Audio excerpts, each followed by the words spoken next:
what, but this is Downtown Adrian J with the kicking of sounds in London town, and you're in tune with London's finest, the grooviest crew in London town, Adrianjayeonline. And today we're going to be talking about keys, not any type of keys, but car keys. Don't move your dial. BMW keys. There's a lot of theories and a lot of rumors and stuff floating around about BMW keys, and the same could be said about other makes of keys, but we're talking about BMWs because I have a BMW.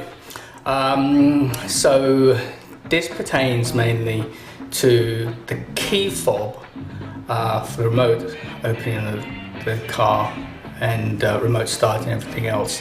There's kind of two types, so I'm going to show you the type which goes with the 1 series. I think it goes for a few other series as well. So I'm going to show you this now. This is the key fob I'm talking about. So okay, so here we go. This is the BMW key. There's a few things I need to just explain to you on the keys, just to kind of show you what I mean. So basically, you have two types of key. The same type of key, two types of charging. One key has a rechargeable battery, and one key doesn't. Okay, keys which would come with the cars which have comfort access have a non-rechargeable battery, and it's this battery here, a CR2032. I don't know what the rechargeable battery is, but you can find the specs online, and they're a pain to get out. I think they actually sold it in. Now, comfort access, for those of you who don't know, means that you can open the car door with these just being in your pocket. You walk up to the car, put your hand on the handle, there's like a sensor. If you're fairly close, the door opens up, it unlocks. When you get in the car, as long as the keys are in the car, what will happen is you can press the start button and the car will start. Now, some of the keys without comfort access, you can open a car door, get in, but you have to put the key into the lock to be able to start the car. Okay? Change same batteries the same way, and I'll show you that in a second. So you got 3 buttons here: unlock, lock, and boot. Now, and this section of the video is just purely on talking about comfort access. So if you have comfort access, if you press and hold that button down, what will happen is if you've got a coupe, the windows will roll down automatically. If you've got a cab, what will happen is the top will go down first, the windows will go down first, then the top will go down. To close the top of the windows, hold that button down, and again for the coupe, the windows will go up. If it's the cab, the windows will go up, the top will go up, or the windows will go up, whatever way. Okay. Also, just to bear in mind that some cars did not come with an alarm. So this is a security device. You can't start the car without this key. Okay. So there's no lock in the key. There's no key lock in the car. You need this to be able to start the car. So if you lose this, you're screwed. Some cars did not have an alarm as standard. Some came as optional. They were like an optional extra, about 800, 900 bucks. I wonder why you buy 50 grand's worth of car without actually having an alarm. But there you go, some people do. It has an immobilizer, so you can't start the car, which is a deterrent. And the reason people say, well, we don't really need a car alarm, is because how many times have you gone past a car or you heard alarms going off and you think, oh, I'm not going to be bothered. So why spend 800 bucks just for that privilege? Personally, me, I want that, but other people didn't want to. So there you go. So the car alarm and the comfort access. Now, before I show you how to change the battery, I just want to point out some kind of a flaw. Actually, before I go into that, I just want to tell you another feature which is fantastic about BMW. Now, the BMW, some of the settings for the car are stored on the key. Now, depending again if you've got comfort access or not. If you have comfort access, if you don't have comfort access, when you put the key into the lock and you set your seat up and the AC, it remembers it on this key. Okay? If you have comfort access, as long as a key is in the car with the ignition on, the settings will remember. Now, I have 2 sets of keys, and if you've got a BMW, get 2 sets of keys. You should have 2 sets of keys, always as a spare. They're not cheap, and we'll talk about that in a second, but let's say daddy's keys, mummy's keys. Daddy comes along, puts the key in, sets his car up and how he likes it, drives home, goes home. Mummy gets into the car, puts her key in. The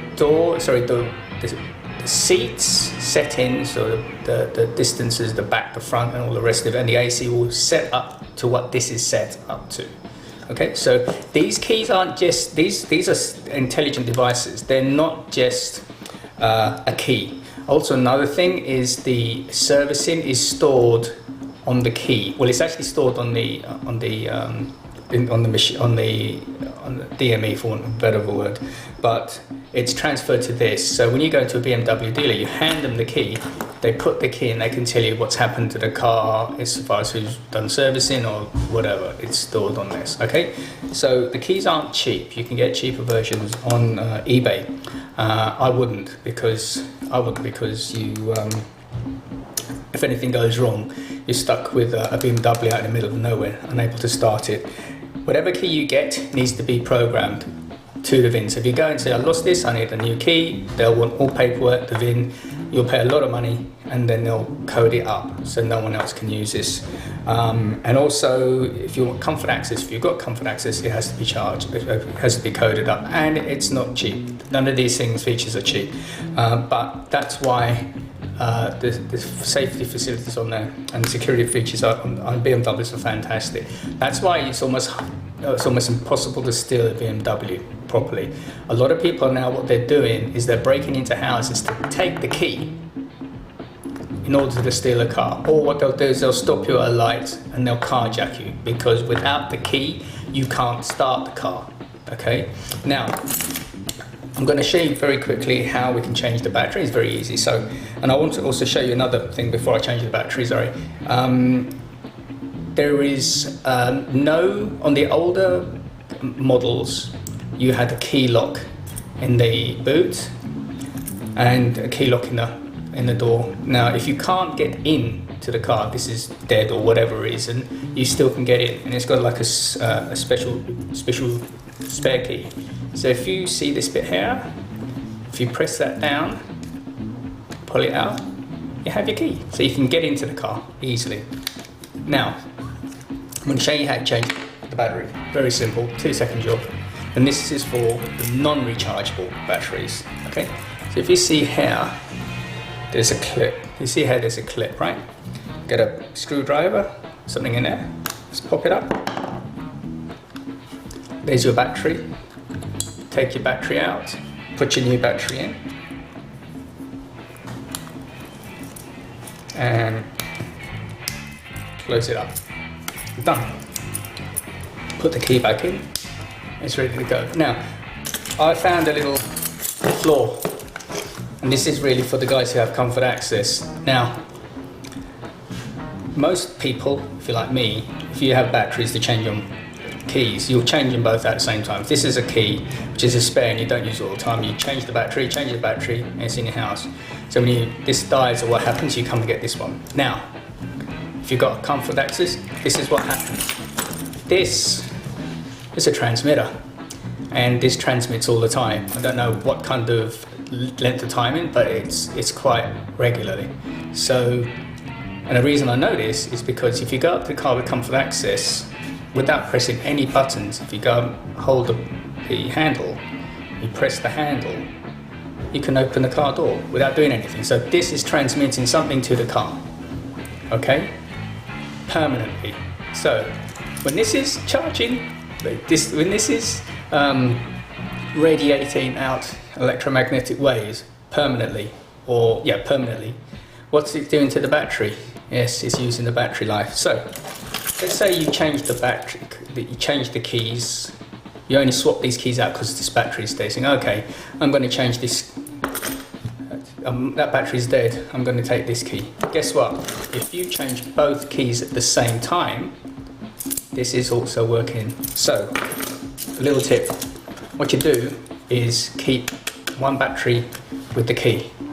So if you need this key, just pop it open, 2-second job, in, and you're gone. So that's a little thing I found out. So what we're going to do now is go to the car. I'm going to show you the internals, how we start the car and everything, and the good things which we can do with the car, with the keys, regarding the keys and the comfort access. So let's go along now.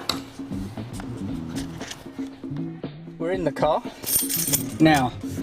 Most of you guys know this, that's where you would put the key in. So on a non-comfort access, you would put the key in, press it, and as you can see, when you press, it comes on. Put your foot on the brake, start the car. Okay, now let's stop the car, take the keys out. I'm going to put the keys there. Now if I put my foot down on the brake, I can now start the car keyless. Okay, now what I'm going to do is I'm going to simulate the key not being in the car. So I've started the car up. Okay, I'm going to go out of the car, so I'm going to open the door. Now have a look. Can you see that? It's detected that the keys aren't in the car. Now I can still drive the car.